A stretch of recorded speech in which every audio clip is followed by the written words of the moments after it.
आप सभी लोगों को मेरा नमस्कार। 498 ए के झूठे मुकदमे बहुत आम बात है।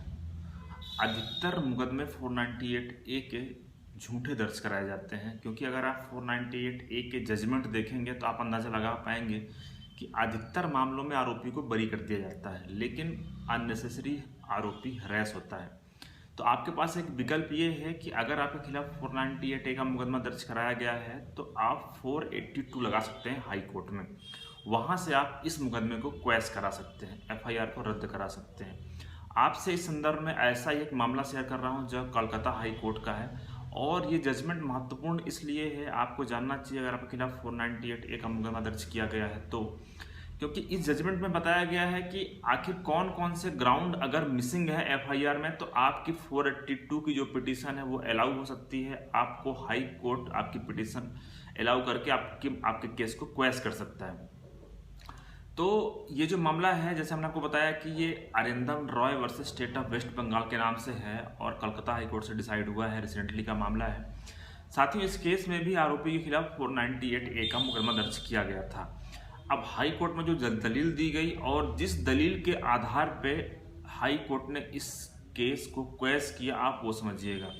सबसे पहले तो हाई कोर्ट को बताया गया उसकी इनहेरेंट पावर के बारे में कि 482 के अंतर्गत कोई भी पिटीशन एक्सेप्ट हो सकती है उस कंडीशन में जहाँ पे abuse of process of law हो रहा हो या फिर जहाँ पे मिसकैरेज ऑफ जस्टिस हो रहा हो, तो उस कंडीशन में कोई भी एफआईआर है वो क्वैश हो सकती है और हाई कोर्ट अपनी इनहेरेंट पावर का इस्तेमाल कर सकता है 482 के अंतर्गत। दूसरी बात यह है कि जब इस मामले को देखा गया तो इस मामले में जो एफआईआर के कंटेंट थे, एफआईआर के कंटेंट से कहीं तक ये नहीं समझ में आ रहा था कि क्रुएल्टी किस प्रकार से हुई है।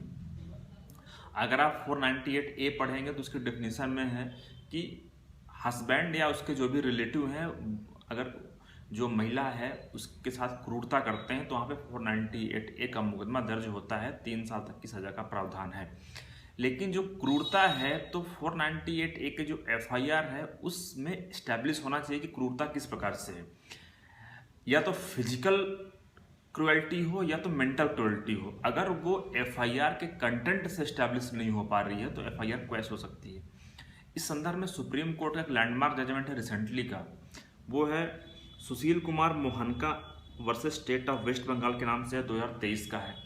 तो साथियों इस केस में भी कुछ ऐसा ही था कि जो एफआईआर थी, एफआईआर में स्पेसिफिक एलिगेशन नहीं था कि आखिर किस प्रकार की क्रुएल्टी की गई, किस प्रकार से उसके साथ क्रूरता की गई, कैसे उसको परेशान किया गया, मानसिक रूप से कैसे परेशान किया गया, शारीरिक रूप से किस प्रकार से परेशान किया। केवल ये कह देना कि मेरे साथ क्रूरता हुई है या फिर मेरे साथ ये गलत व्यवहार करते हैं, ये कोई 498 ए के इंग्रेडिएंट नहीं है।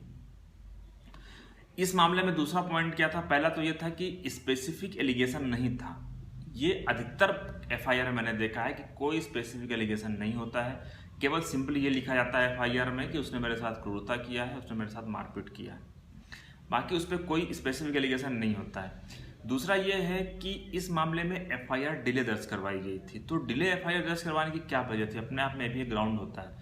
मान लीजिए कि आपने कहा कि मेरे साथ मारपीट हुई है पिछले 6 महीने पहले और आप मुकदमा आप दर्ज करवा रहे हैं, तो ये उसका इंग्रेडिएंट नहीं है। इस कंडीशन में जो इंग्रेडिएंट होने चाहिए 498 के वो मिसिंग है कि आपने डिले एफआईआर दर्ज करवाई और उसका कोई स्पेसिफिकेशन भी नहीं है कि आखिर डिले एफआईआर अगर दर्ज करा भी दी गई है तो उसकी क्या वजह है।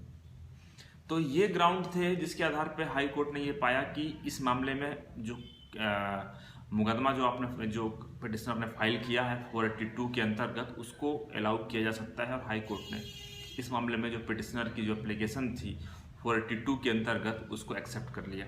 तो साथियों आप समझ गए होंगे कि अगर आपके खिलाफ वेग एलिगेशन है, केवल धोखा देने के लिए, परेशान करने के लिए, प्रताड़ित करने के लिए आपके खिलाफ 498 का मुकदमा दर्ज कराया गया है, तो मेरे हिसाब से आपको हाई कोर्ट जरूर अप्रोच करना चाहिए 482 के अंतर्गत। वहाँ से आपको रिलीफ मिल सकता है अगर आपको ऐसा लग रहा है कि आपका जो मुकदमा है वो झूठा है और एफआईआर के कंटेंट इटसेल्फ एस्टैब्लिश नहीं कर रहे हैं कि इसमें आखिर उसके हस्बैंड और उसके रिलेटिव ने किस प्रकार से, किस आधार पे, कब, किस दिनांक को, किस जगह पे क्रूरता किया है।